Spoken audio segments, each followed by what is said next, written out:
everybody. Today I'm going to be reading you a really special story called A Pocket Full of Colors. It's about a very special woman named Mary Blair who worked for a pretty cool company back in 1940.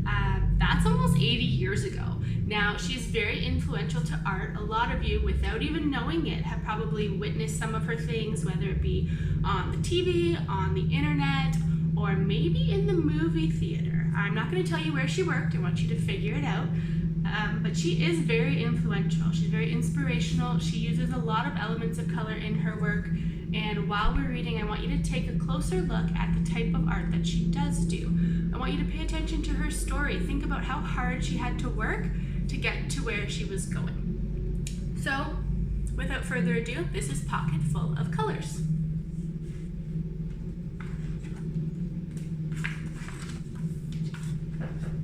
Under a wide blue sky, on a red dirt road, in a lemon yellow house, there lived a little girl named Mary.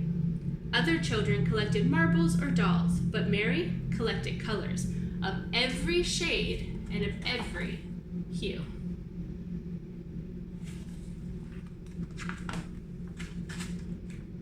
One day, Mary's parents announced they were moving out west. As she waved goodbye to the yellow house, Mary tucked her friend Lemon in her pocket. Mary would miss the happy home, but she had new colors to collect.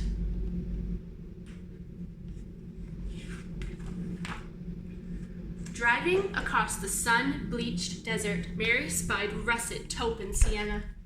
When she arrived in California, she glimpsed the azure ocean and found groves of golden fruit dripping from vermilion trees.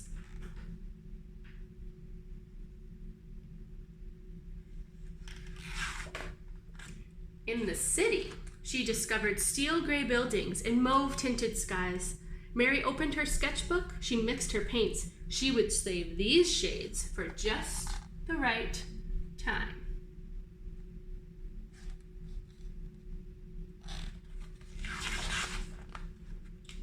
When she was older, Mary went to art school and she met Lee. She showed her rosy pink and blushing red, but she kept those colors in her heart. Now that's very important because we often talk about art and how it inspires feelings and emotions, and we know that certain colors can evoke certain things, like blue is sadness, red is love, or anger even. Together, Mary and Lee painted rainbows, but it was the Great Depression and people were poor. No one was buying rainbows, except for one place. Mary landed a job at Walt Disney Studios, one of the first women ever to be hired. Finally, a place for her colors to run and dance and play as they pleased. Who do we think this guy is? But on her first day of work, the men in charge, they didn't want to talk about cerulean or Caledon or cerise. They were only interested in black and white.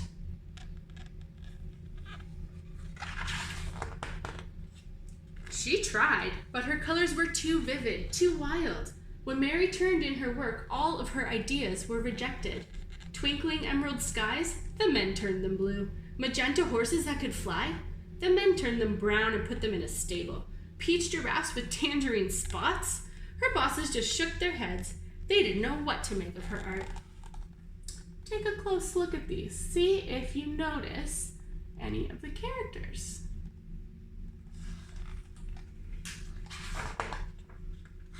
But Walt, the man who owned the company, he knew what to do. He loved her colors so much, he asked Mary to join him on a trip to South America to meet some new ones.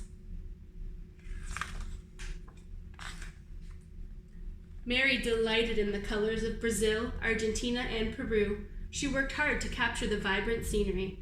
When it was time to go home, Mary's bags burst with fuchsia, teal, aquamarine, indigo, lime green, and banana yellow.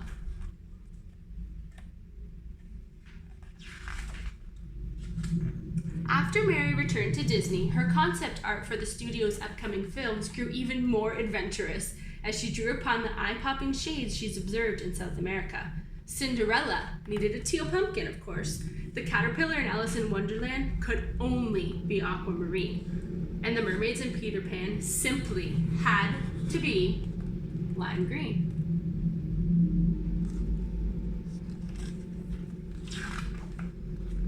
This time, some of Mary's concepts were accepted, but most of her art was still considered too modern, too abstract, and just not right.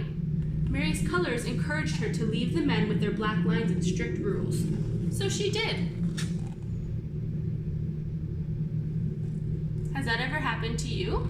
Someone telling you that your art just wasn't quite right?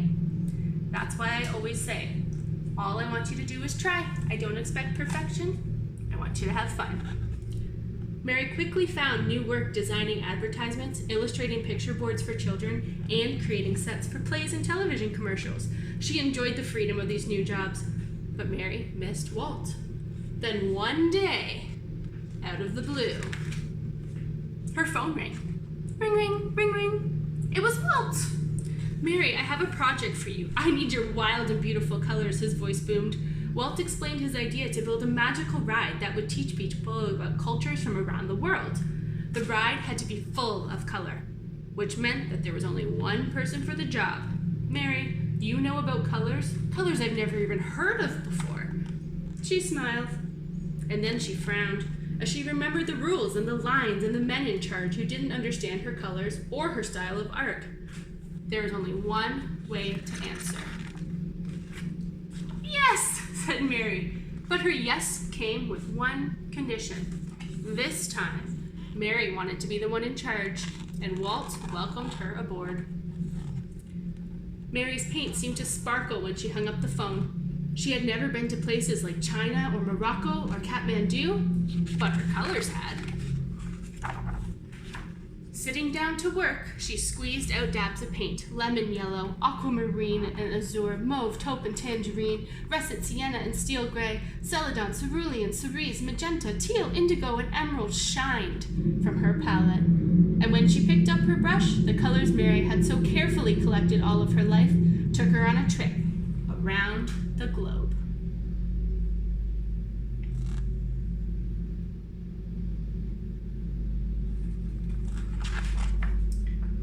When the work was done and the ride opened, people gasped in awe. It's a Small World was a sensation. When it was Mary's turn to take the ride, she leaned back in the boat and let her colors wash over her. It was a world of laughter, a world of smiles and color, color, color everywhere. This at last was Mary's world.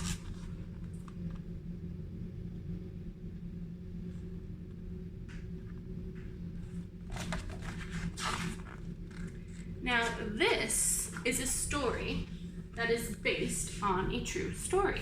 So Mary, she's right there, was actually hired by Walt Disney, and she was one of the creators of It's a Small World. Now, if you haven't been to Disney, as many people haven't, that's quite all right. You can go onto Google, you can go on a virtual field trip, you can look up videos on YouTube about It's a Small World. It's a real ride and it's still there today, and it really goes to show how a little bit of art and perseverance and color can go the distance. So thanks for checking in today, and I hope to hear from you guys soon.